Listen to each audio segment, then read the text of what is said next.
Certa vez, um pastor amigo meu, ele mandou uma mensagem para mim numa segunda-feira por volta das 7h30 da manhã.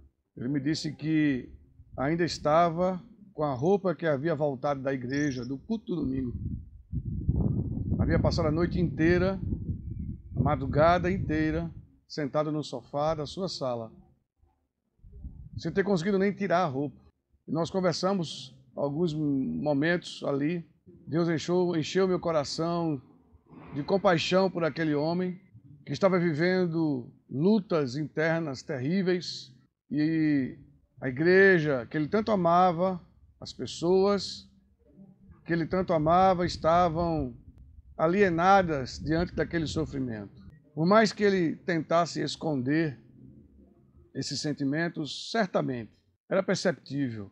Alguém que tivesse um pouquinho de sensibilidade conseguiria detectar o sofrimento daquele homem. Outra vez, outro amigo pastor, que havia dedicado toda a sua juventude a estudar, fazer o seu curso de teologia, o seu mestrado, se preparar a vida inteira para ser um grande pastor, um pastor de excelência, um pastor que cuida das ovelhas, se viu diante de uma situação em que ele não conseguia pagar as contas, ele não conseguia manter o sustento da sua casa, diante do sofrimento e das dificuldades do dia a dia. A igreja, e até o pastor a quem ele estava submetido, era uma igreja que tinha um poder financeiro muito grande, mas mesmo assim não enxergava a necessidade daquele homem. Ele estava conversando comigo e dizendo: eu estou num grande dilema, largar o ofício pelo qual eu me preparei e que eu conheço e sei o meu chamado, para poder conseguir colocar comida na mesa, pagar uma escola para meus filhos, ou me manter no chamado que Deus me deu e não conseguir fazer essas coisas. Queridos, nós estamos vivendo dias em que toda a humanidade está sendo afligida fortemente pela depressão, pelos problemas mentais. Estamos no mês de janeiro branco, que é quando nós estamos trabalhando a questão da saúde mental. Eu quero compartilhar com vocês alguns números que são importantes. Você tem ideia, o Instituto Schaeffer dos Estados Unidos, ele pesquisou a saúde mental de líderes religiosos e ele chegou a alguns números impressionantes. Revelou que 70% dos pastores lutam constantemente contra a depressão. 71% deles estão se sentindo esgotados, física e mentalmente. Ainda de acordo com essa pesquisa, 80% dos pastores acreditam que o ministério pastoral influencia negativamente suas famílias. 70% deles dizem que não tem um amigo próximo.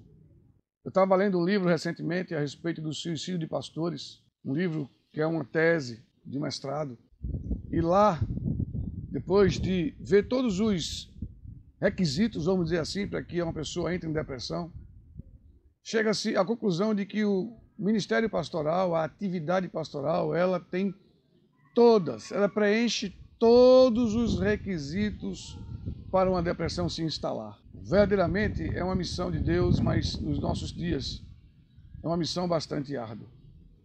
E eu preciso compartilhar com vocês algumas coisas importantes. Hebreus 13:17.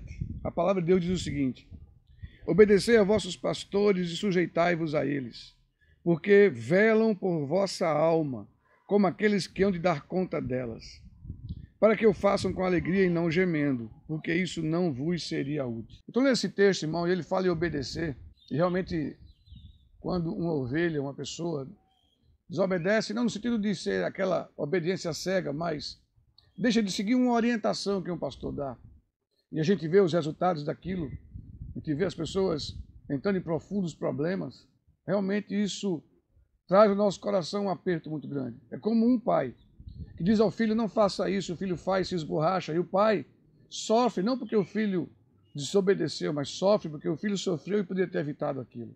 O que é que a igreja, o que é que as pessoas podem fazer pelos seus pastores? Orar, claro, primeira coisa, orar pelos seus pastores. Mas, queridos, os pastores precisam atitudes da igreja. Não apenas, eu digo apenas, não por menosprezando a oração, jamais. A oração é o princípio de tudo, é o poder que vai mover tudo. Mas orar e não ter nenhuma atitude de compaixão, não vai resolver os problemas do seu pastor. Então eu quero compartilhar com vocês algumas coisas importantíssimas, práticas, que a igreja, que as pessoas precisam fazer, porque os pastores precisam ser cuidados. Assim como os pastores cuidam de você, da sua família, dos seus sofrimentos, quando você cai, quando você sai do caminho de Deus, quando você farrapa, Ele te levanta, não te cobra, te faz caminhar, te perdoa, te estende a mão. Assim o pastor precisa da mesma coisa, que a mesma coisa aconteça para com ele. Há outro texto poderoso em Efésios 4, 1 e 2, diz o seguinte: Rogo-vos, pois, eu, o preso do Senhor, que andeis como é digno da vocação com que fostes chamados, com toda humildade e mansidão, com longanimidade, suportando-vos uns aos outros em amor. Colossenses 3, 12 e 13 diz o seguinte: Revesti-vos, pois, como eleitos de Deus, santos e amados, de entranhas de misericórdia, benignidade, humanidade, humildade, mansidão, longanimidade, suportando-vos uns aos outros e perdoando-vos uns aos outros. O seu pastor precisa do seu suporte. Você precisa ser o suporte que o seu pastor necessita. E eu vou te dizer algumas coisas práticas que você, igreja, pode fazer hoje, agora. Não peça a direção de Deus, eu vou orar para se Deus quer que eu faça isso. É hoje. Comece hoje a cuidar do seu pastor. Eu vou te dizer algumas coisas de ordem prática. A primeira delas, sejam atenciosos com eles nas pequenas coisas. Você convidou o pastor, por exemplo, para um aniversário. Esse pastor chegar na sua casa, o receba como um profeta. Coloque ele no melhor lugar. Tenha atenção com ele. Seja cuidadoso com ele. Zele por ele. Dê atenção a ele. E não o coloque numa mesa e o deixe lá abandonado. Eu estou dizendo apenas uma coisa muito simples, muito pequena. Mas ser atencioso com o seu pastor. Chegou na igreja, fala com ele. Se vê-lo sozinho num canto, vai lá, dá um abraço nele. Ele precisa de atitudes de afeto e de carinho. Segunda coisa, cuide da família dele. Ser atencioso com seus filhos. Os filhos dele não são pastores. São crianças, adolescentes e jovens que não têm o peso de ser pastor. Não cobre deles o que eles não são. Há muitos filhos de pastores que não querem nem saber de igreja porque viram os seus pais sofrendo e porque sofreram cargas que não lhes pertenciam. Cuide das esposas, dos maridos dos seus pastores. Sejam atenciosos com eles. Respeite. Tenha atitudes de afeto e de carinho. Isso é muito importante. Cuide da família do seu pastor. Terceira coisa, observe os sinais de esgotamento mental, físico, emocional, espiritual do seu pastor. Você vai perceber, se você tiver um pouquinho de intimidade com o seu pastor, se você começar a observar nas pequenas coisas, você vai perceber que ele está no limite, que ele está num esgotamento terrível. Então é hora de você perceber isso, se aproximar e apresentar ajuda. Cuide das necessidades financeiras do seu pastor. Se as contas estão pagas, se as necessidades básicas estão pagas. Oferte, entregue a ele oferta. Eu estou falando só de dinheiro. Uma cesta, um presente, algo que vá fazer diferença na vida dele. Não ignore a humanidade dele. O pastor é um ser humano igual a você, tem lutas igual a você, passa por necessidades igual a você, sofrimentos igual a você, esgotamento igual a você.